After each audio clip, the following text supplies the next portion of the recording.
Pag-usapan muna natin itong si Pader. Nakakaloka. Flavie Villanueva, verified account ha, ayan o. So, isa sa mga likes niya, itong si... Kanina ka pa nandyan? Ngayon lang po, tita. Tapos pa talaga ako, no?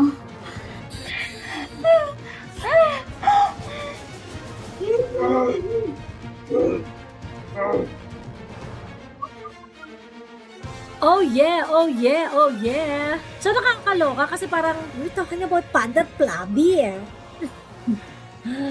Father Flavie. Kantot Gaming. Di ba bawal kayo dyan? Talaga ako, no? Photoshoot namin to ng fiancé ko. Pero, ito ka. Binabayo ako.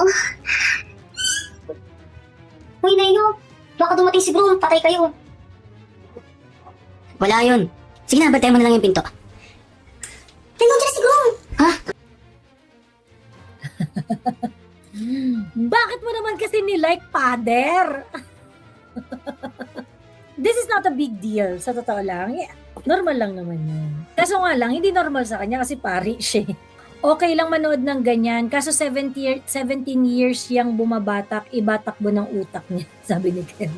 17 years ba yung sabi niya? Di ba sabi niya 15 years? 15 years siyang addict. Una, nag-addict ka, tapos nagmimisa ka, addict ka. Pagkatapos ngayon, malibog ka din. Di ba? Nakakatakot ka na po. Si Padir, ipokrito katulad ni Risa. Yeah, actually yun yung point eh. Ang point dito is yung masyado kayong ipokrito at ipokrita sa inyong mga pinagsasabi, sa inyong mga desires. Hindi kayo magpakatotoo. Addict na sa drugs, addict pa sa porn. Pa-virgin si Father. Totoo. Line up sila ng mga hypocrites. Di ba ako i-call out niyan or mapaalis ng mga kasama ng pare, kahihiyan siya sa grupo ng kaparian. Sabi ni Julian Swell, totoo, kahihiyan talaga siya doon. Actually, sa totoo lang, dito ako nabubisit sa Catholic Church eh. Kasi di ba very vocal siya na gumagamit siya ng droga. Umamin siya sa Congress, nag-overlap yung time na pari siya. Addict pa rin siya. I think it's a serious thing. It's a serious offense. The Catholic Church should take cognizance of that admission of Father Flavie. Kasi parang hindi kayo po pwedeng magbulag-bulagan dyan. Kasi yung pari ninyo, habang nagbimisa, addict pala. So there has to be some due diligence on the part of the Catholic Church na, oh, Father Flavie, anong nangyari dyan? Master Flavie. Oh, yan ang bagong pangalan ni Father, no? Master Flavie. So, I think it's very, very disappointing. And, it's a disservice to the believers, eh. It is a disservice to the believers. Ako, galing ako sa family na, devout Catholic talaga. Both my parents are church workers. Very, very dedicated church workers talaga. So, yung mga ganitong klaseng bagay, ito yung isa sa mga reason kung bakit nauubos yung mga church goers, eh. Yung mga ganitong klaseng kaipokretohan. And, I really feel disappointed na yung Catholic Church, hindi sila nag-i-issue ng mga clarification, or at least man lang na, dahil may mga public pronouncements si Father Flavie tungkol sa drug addiction, at ito ay nag-overlap na kung saan siya ay sa-service na bilang pare. And things has to be clarified, and he needs to face certain, parang inquiry, verification, or whatsoever, ganyan-ganyan, to make sure na hindi niya na-violate yung kanyang vow. Kasi ang mga pare, bago maging pare yan, maraming mga vows yan eh. I mean, I'm very, very curious sa Catholic Church. Yung pagmimisa ba ng isang paring adik, wala siyang na-violate na vow dyan? Malabong wala. So parang, for me, disservice ito. Yung pare ninyo, kung ano-ano yung mga pinagsasabi publicly, tapos itong Catholic Church, deadma. Hindi ko nga alam eh, baka pwede niyang isulat sa Vatican. Tangina, meron po kaming pari dito, ganito siya. I do not know any Catholic here who can write. Kasi you also have to protect your church. Ako, nung buhay pa yung tatay ko, pagka sobrang nagpa-politics yung sobrang nagpa-politics yung pare, tinatamad talaga siyang magsimba. Ayaw niya talaga. As in, naiirita siya. Ano ko ba, Miss Joey, kaya sila nakalike doon para mag-pray isa-isa ang mga nakafollow kay Kantot Game.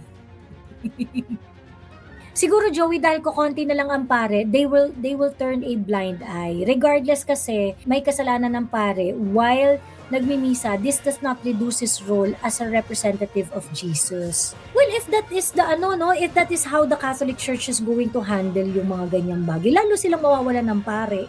Tsaka lalo silang mawawalan ng following. Nanay ko nga wala namang kumbinsi sa amin eh. Ganon. Don't get me wrong. I think yung nanay ko, sobrang mabait yung nanay ko dahil sa faith niya, no? Dahil sa kanyang paniniwala. Kasi ako lumaki rin naman ako sa simbahan, choir ako eh. Choir ako ng simbahan hanggang high school. I remember nung high school ako, nakumpleto ko lahat ng Sundays na simba.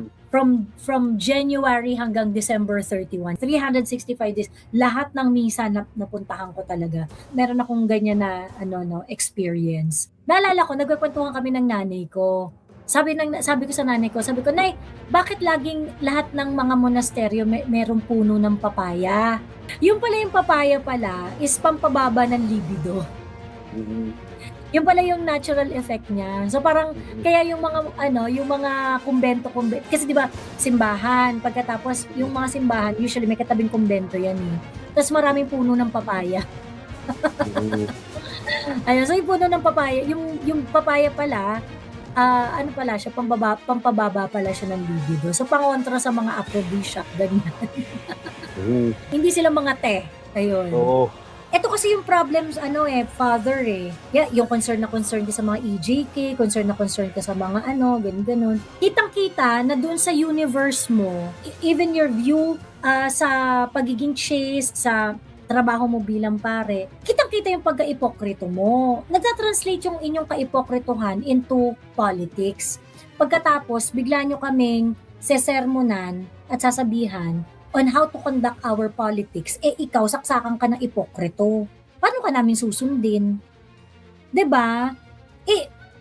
Sa mga ganitong situation, sa totoo lang, kaya hindi ko masisi si PRRD na minura niya tong mga ipokritong man of God na to 'di ba? Preach kayo ng preach, pari kayo, man of God kayo, pagkatapos kayo yung numero 1 nagva-violate ng mga vows ninyo.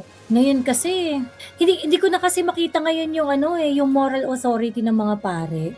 Kasi they're not living a life of, they're not showing us good example ng Christian living. Ganon. Kasi ang korap-korap ng Catholic Church. Sobrang korap ng Catholic Church. Una, kasi tumatanggap sila ng mga donasyon mula sa mga politiko. So ngayon, meron silang mga justification. Siyempre, pagka merong donasyon, tanggapin mo lang kahit kanino, ganyan-ganyan. But you cannot escape the reality na yung mga tao nakadepende sa guidance ng church on many things. And sometimes, citizens would seek guidance on political decisions sa church. So, ibig sabihin, kumbaga, hindi ka magiging 100% na magagamit ka talaga sa politika. And for me, ang mga simbahan na tumatanggap ng donasyon mula sa mga politiko na hindi naglilinya dito sa mga donasyon na marireceive nila, ay enabler ka na rin ng korap. 'Di ba? Kaya ngayon, hindi nila ma-call out yung mga politikong korap. Malamang itong mga politikong korap na to, sila kasi yung nagbibigay ng malalaking donasyon sa simbahan. Noong panahon ni PRRD, di ba na-unravel nga yan, na yung maraming mga pare tumanggap ng mga magagarang sasakyan mula sa politiko, di ba? Tumanggap ng mga malalaking favors mula doon sa mga politician. Kasi aminin man natin o hindi, merong influence yung mga kaparian pagdating sa eleksyon. Ngayon, ang nangyayari, dahil siguro sa mga malalaking mga donasyon na to, 'di ba? Kaya nagiging subject ng homily ninyo yung mga EJK na yan. Yung mga nagbibigay sa inyo ng mga donasyon, nagalit sa mga Duterte, o sige nga, dodonasyonan namin kayo ng ganito kalaki, pero isama nyo sa homily nyo yan. 'Di ba? Sasabihin nila, wala ka namang proof, wala ka namang ganyan. Oo, hindi naman kasi talaga namin malalaman kung ano yung usapan ninyo eh. Pero the mere fact na tumatanggap kayo ng donasyon sa mga ganitong klaseng politiko at saka iba't ibang mga political players, At pagkatapos bigla kayong nagpupolitika-politika sa inyong mga sermon kada linggo. It's difficult not to think that you allowed yourself to be a tool for some political objectives ng ibang mga tao. And again, if you're not transparent, kung wala kayong malinaw na policy sa pagtanggap ng donasyon mula sa mga politiko, I cannot really fully trust Catholic Church because, tao lang rin naman kayo eh. May mga pari ang nangre-rape eh. Hindi nyo nga mapigil maglulo eh. 'Di ba? Alangan namang immune kayo sa tukso ng korupsyon. Hindi rin kayo immune doon.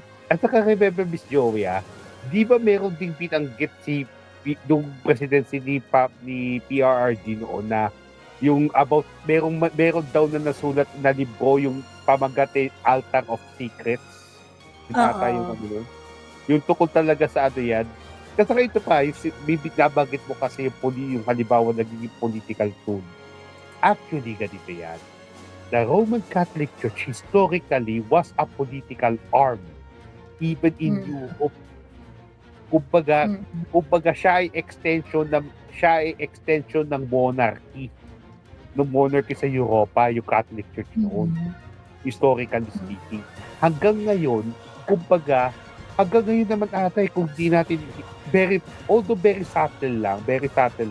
Kumbaga, para the Catholic Church is still continuing yung talagang the reason of its existence. Diba? Ganun ang nangyari. Yeah, well, naman talaga, 'di ba? Kaya nga nila tayo Christianize kasi para mas maging madali sa kanila na anuhin tayo 'di ba? Na sakupin tayo 'di ba? Yun naman yun naman talaga yung point nung pagpapakalat ng Catholicism dito sa Pilipinas kasi ang Catholic teaching napaka-subservient sa authority, 'di ba? Ang teaching niya yung kumbaga parang it teaches respect to authority, ganyan. Maniwala ka lang, sumunod ka, 'di ba? Maliligtas ka dahil sa iyong mga suffering at sa iyong pagtanggap ng maluwag sa loob ng iyong mga suffering, maliligtas ka. Yung mga ganong etos. So, ganon naman talaga yung nature ng if we're going to look at the role of religion dahil sobrang tagal na rin naman talaga ng Catholic Church.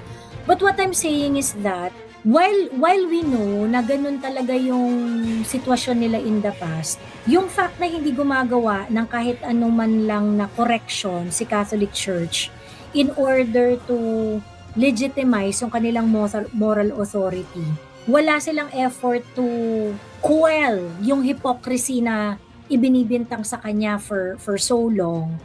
Di ba? Mas lalo kaming magbabad trip sa inyo. Lalo namin kayong aawayan, lalo na pag nagmamagaling kayo sa amin. Na ang dami-dami yung sinasabi sa amin. Ang dami-dami yung sinasabi on how to live our lives. Napaka-ipokrito nyo naman, di ba? So, yun yung hindi ko matanggap. Yun yung parang, I'm so sorry, mahal ko ang nanay ko, pero hindi niya talaga ako mako-convince na na magbalik loob sa simbahan. But just to clarify, sabi ko nga, while I have so many problems sa Catholic Church and how they conduct their teachings and yung ibang mga pare kung paano nila nare-represent yung simbahan, ganyan. Hindi naman lahat ng pare masama. May mga pare pa rin naman na may stand still, kung maraming bad trip sa Catholic Church, marami rin namang buhay ang nagbago at na-improve because of their belief So wag din nating i-discount yun. It's just that people like Father Flavie na sobrang hypocrite, hindi natin maiwasan na questionin yung kanyang politika at yung kanyang religion. Kasi nga, pinagmamalakihan tayo ni Father Flavie tungkol sa mga moral-moral niya. Sa mga EJK, linis-linisan, banal-banalan. Pagkatapos nagbabati ka, di ba? Parang, anong point? Ba't mo pinapanood to? Ba't mo kasi finalo, di ba? Parang, hindi ko gets. Paano kaya i-justify yan ni Father Flavie?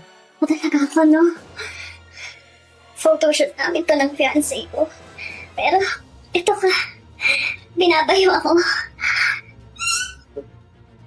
Uy, Nayo. Baka dumating si Bro, patay kayo. Wala yun. Sige na, bantayan mo na lang yung pinto.